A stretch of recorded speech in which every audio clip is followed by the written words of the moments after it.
Bienvenue sur Africa 24 pour cette nouvelle édition de l'Africa Tonight. Voici les titres de l'actualité. Dégel des avoirs de la République du Congo. La Cour d'appel de Paris donne gain de cause au pays dans l'affaire Comi Simpex, une affaire qui remonte aux années 1980. Au Botswana, le déficit budgétaire devrait atteindre 2,3%, une hausse par rapport à la prévision précédemment faite par le gouvernement à 1,8% pour l'exercice 2018. Ces estimations sont motivées par la révision à la baisse des prévisions de recettes minières. Entre sport acrobatique et expression artistique, la première édition du championnat africain de football freestyle s'est déroulée au Nigeria ce 18 septembre. L'Ivoirien Abdoul Kader Koné a remporté la compétition. L'affaire Comi Simpex connaît un rebondissement en faveur de l'État congolais. La Cour d'appel de Paris demande le dégel des avoirs de la République du Congo. La société qui avait décroché des contrats de construction d'infrastructures au Congo réclamait près d'1 milliard d'euros au pays. Maria Madramé. C'est une victoire pour l'État congolais dans le contentieux qui l'oppose depuis plus de 20 ans à l'entreprise Comi Simpex. La Cour d'appel de Paris a ordonné ce 6 septembre 2018 le dégel des avoirs du Congo en France. Une levée de gel conforme, selon l'avocat de l'État congolais, aux conventions internationales. Eh bien, nous avons démontré à la Cour d'appel de Paris et avant cela à la Cour de cassation que le revirement de jurisprudence qui était intervenu au mois de mai 2015 et qui avait permis la saisie des avoirs congolais était contraire aux engagements internationaux de la France, était contraire notamment à la Convention de Vienne et qu'on ne pouvait pas saisir les biens congolais sur le territoire français. L'affaire remonte aux années 1980. La société qui avait décroché des contrats de construction d'infrastructures en République du Congo réclamait près d'1 milliard d'euros au pays. Jusqu'ici, seuls 6 millions d'euros ont été prélevés sur les comptes de l'État congolais. Absolument. Il est certain que cette somme astronomique qui est réclamée par la partie adverse est pure folie et ne correspond absolument pas à la réalité de la dette de la République du Congo. C'est la première fois que la Cour d'appel de Paris se prononce sur la saisie des comptes bancaires après les arrêts de janvier de la Cour de cassation. La Cour d'appel suit ainsi le raisonnement de la plus haute juridiction française qui, en janvier, a opposé à la procédure une fin de non-recevoir. Slogans, pancartes et mains levées, des Guinéens ont manifesté ce 20 septembre devant la Cour constitutionnelle à Conakry à l'appel du ballet citoyen. Ils protestent contre ce qu'ils nomment un putsch constitutionnel en cours au sein de l'institution. Les manifestants se sont dit prêts à lutter contre les fraudeurs de la République et réclament le départ du chef de l'État, Alpha Condé. Des leaders politiques de l'opposition, dont Cellou Dalein Diallo, Faya Milimono et Lansana Kouyaté, ont appelé à soutenir le mouvement ballet citoyen.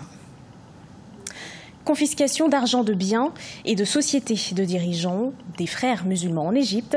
C'est ce qu'a décidé une commission judiciaire dans le pays. Elle estime que les responsables et cadres de l'organisation auraient mis en place un plan pour financer la lutte armée. Sharon Kamara. Dans l'affaire des biens appartenant aux membres de l'organisation des frères musulmans, la commission égyptienne a ordonné la confiscation de l'argent, des biens et des sociétés que possèdent des dirigeants des frères musulmans. Ces acquis jugés illégaux sont au nom de l'ancien président déchu Mohamed Morsi, du chef de la confrérie Mohamed Badi, de son adjoint Kairat El Chater et d'autres personnalités du mouvement. Tous ces dirigeants purgent actuellement des peines d'emprisonnement de longue durée pour incitation à la violence et au terrorisme. Les frères musulmans ont bâti leur empire avec l'argent des Égyptiens. Ils ont reçu des dons des gens par l'intermédiaire de leur ONG et de leur organisation caritative. Au lieu d'aller aux pauvres, aux malades ou aux personnes âgées, les bénéfices et les revenus ont été utilisés pour financer leur activité. Les avoirs confisqués comprennent 118 sociétés dans différents secteurs, plus de 1100 ONG, plus de 100 écoles, 69 hôpitaux et centres médicaux, ainsi que 33 chaînes d'information et sites web d'une valeur totale de 3,5 milliards de dollars. Le gouvernement dispose maintenant de 3 options pour gérer ses actifs. Ils peuvent choisir de fermer complètement les infrastructures, de les vendre au secteur privé ou alors de créer un conseil d'administration pour leur gestion. Tous les revenus seraient alors ajoutés au budget de l'État. Ces sociétés seront gérées de manière légale par un comité spécial créé par l'État. Elles corrigeront toutes les lacunes de ces institutions et les revenus seront investis dans des voies légales. Le comité a précisé que tous les travailleurs conserveront leur emploi ou se verront offrir d'autres possibilités d'emploi. Qualifiés d'organisation terroriste depuis 2013, les Frères musulmans arrivent au pouvoir en Égypte à la suite des élections législatives en 2011.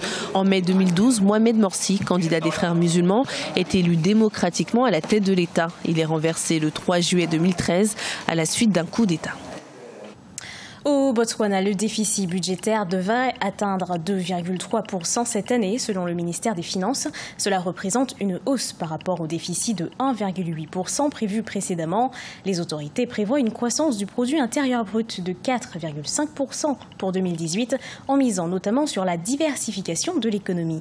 Ibrahima Dioumaba nous en dit plus. Le déficit budgétaire du Botswana devrait atteindre 2,3% en hausse par rapport à la prévision précédemment faite par le gouvernement à 1,8% pour l'exercice 2018. Ces estimations sont motivées par la révision à la baisse des prévisions de recettes minières, principale source de devises du pays. Il faut que le pays pense à d'autres niches, à d'autres secteurs de l'économie, et notamment la transformation sur place, effectivement, des matières premières, au lieu de se baser uniquement que sur l'exportation. Le président Magouetsi Massissi avait annoncé au mois d'avril 2018 son intention de mettre en place une stratégie de diversification des sources de revenus du pays. Objectif, sortir de la dépendance aux exportations des matières premières. Le Botswana a principalement, comme on le sait, misé sur le diamant et les minéraux pour son développement, mais l'agriculture a été royalement ignorée. Le secteur hôtelier n'a pas vraiment été beaucoup exploité, exploré, à l'instar des pays comme l'Afrique du Sud qui ont fait du secteur hôtelier un secteur attractif et dans le secteur touristique également. Donc ce sont des niches effectivement à explorer. Les autorités botswanaises tablent sur une croissance du produit intérieur brut de 4,5% cette année. Cette prévision est en baisse comparé à l'estimation de la croissance de l'économie de 5,3% faite en février 2018. À Madagascar, les riverains se mobilisent contre le groupe QMM, une société d'extraction de l'ilménite et de mosanite. La mosanite est un minerai très rare de la famille des phosphates. Il s'agit d'un des minerais les plus radioactifs au monde. Les riverains font part de leurs inquiétudes et demandent à l'État d'intervenir. Leurs inquiétudes sont à la fois environnementales et sanitaires. Ils demandent à l'État d'effectuer une expertise pour déceler toute pollution des nappes phréatiques et des sols. Il mêle jeu, habileté et moyens d'expression. Le football acrobatique a réuni plus de 20 pays au Nigeria. Au terme de la compétition, l'Ivoirien Abdoul Kader Koné a été sacré champion d'Afrique de football freestyle. Les organisateurs entendent pérenniser l'événement. Découverte dans ce reportage de Cheikh Omar Bandaogo.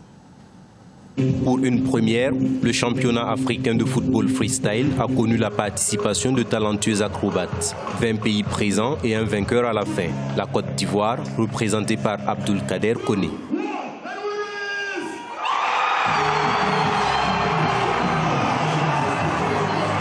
Je suis vraiment heureux.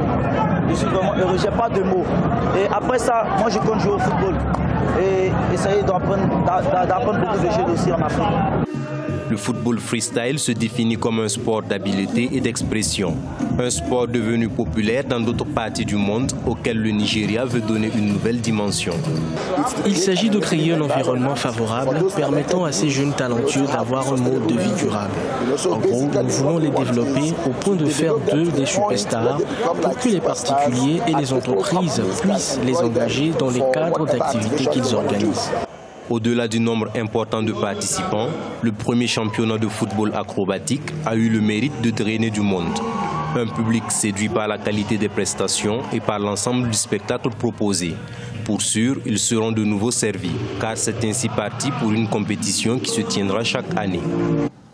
Ce journal a été préparé par l'ensemble de la rédaction. Merci de l'avoir suivi. Retrouvez dans un instant une nouvelle édition de l'actualité sur Africa 24.